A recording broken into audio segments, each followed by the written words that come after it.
Hey guys, you've probably seen the title of the video, and well, you know what penny stocks are. Like many, you might be fed up with them. You've lost money. Well, at Inversio, we work with them. And we're going to tell you exactly how you can stop losing money with them. Because trust me, you're not alone. At Inversio, we meet these companies, we invest in them, and we have it down to a formula at this point. We're going to give you solid ideas on how to avoid mistakes and start making money with penny stocks. Now, the first key is possibly the most important.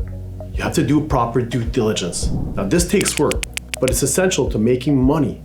The Canadian market has so many penny stock companies, most of which don't make revenue. And that means traditional financial metrics, they just don't apply. So you need a different approach. You need to focus on management. Who's running the company? They have a successful track record.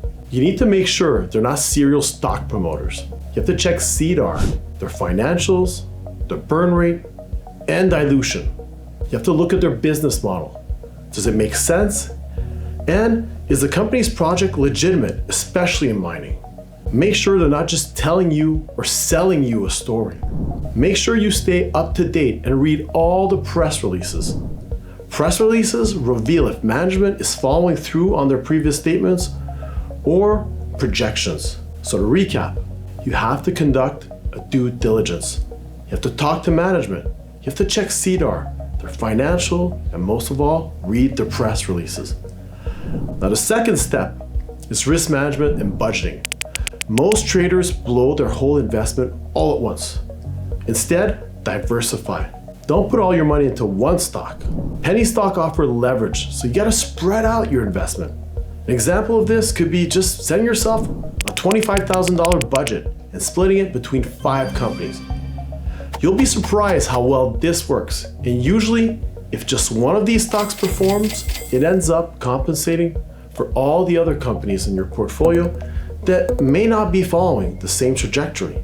Budgeting also means starting slow. Don't invest your full amount all at once.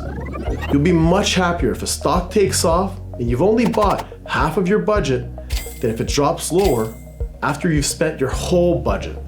You may also want to use some charting, at least to some extent. Yes, charting on penny stocks is often considered useless, but to some extent, it's still the best way to finding support levels and resistance levels. You absolutely want to use charting to find these levels and scaling your entry based on these levels. A great example of this is when your investment dips, but it's at the right support level. If nothing has changed in the company, your due diligence is still valid, you may want to consider adding more, especially at that level. Mistakes happen, but managing risk is key. Now, third step, you need to understand where and when to trade. Bad entries kill 99% of all investments. The Canadian markets have so many prop firms using algorithms that manipulate orders legally, and we call these algos. Algos have more tool than the most retail traders do. They can place their orders on multiple exchanges like Pure or Omega. They can even hide their full volume and hide their broker number.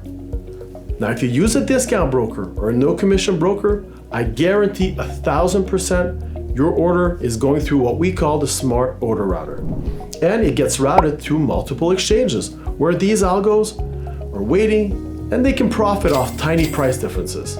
Oh, and if you're wondering why your order is being rerouted to all these other exchanges, well, that's because exchanges like Pure or Omega, they actually pay your broker to have these active orders go through them. Yeah, your discount broker or no commission broker isn't really free.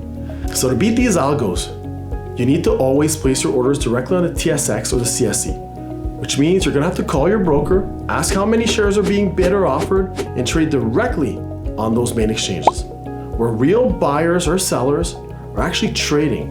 And this is also going to prevent algo traders from taking advantage of you. Now, the fourth and last step, managing your position, is crucial. Buying and holding just isn't going to cut it. You have to monitor your stocks.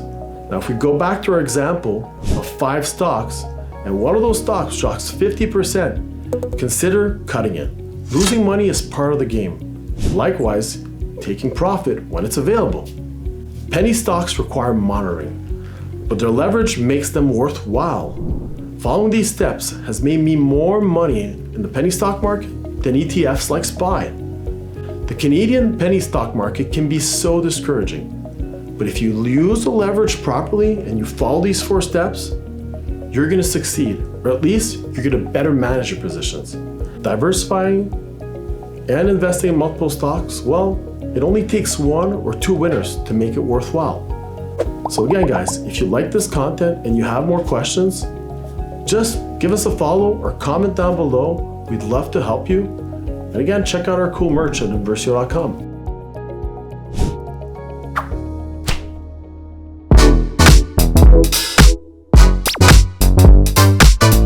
Well, if you made it this far, you must be a real fan. So you better smash that like button, let us know what you think down below. And if you're not subscribed already, do that and turn on that little notification bell so you don't miss a single one of our videos. While you're at it, check out the last one. It was a real good one. And until next time, see ya.